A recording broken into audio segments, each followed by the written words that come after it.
So I found this cool website that would help us resize our images without losing any part of the picture or the image.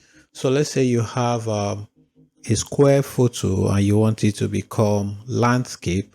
This website is going to help you do the cropping without any issues. So this website is called uncrop.com, and here it says you can uncrop and extend images using AI. So let me show you how this works.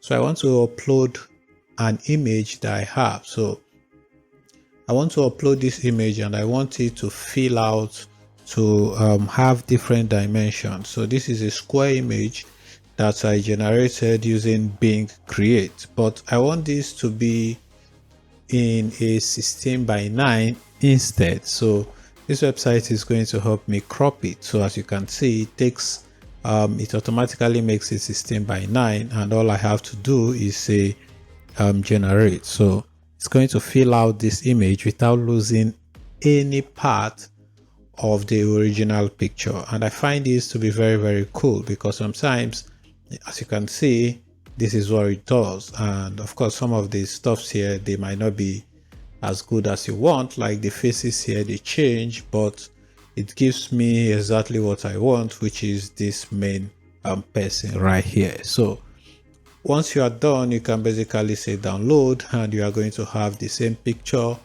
in a different dimension. So if you wanted to do, let's say maybe 9:16, which would be portrait, you can do the same thing. You can click on generate, and let's see what it's going to give us. And if you're okay with it, as you can see, I think this is really cool. So you can use this website to crop and uncrop your picture automatically using AI. I hope this video helps you. Please like the video, and I'll see you in my next video. Bye bye.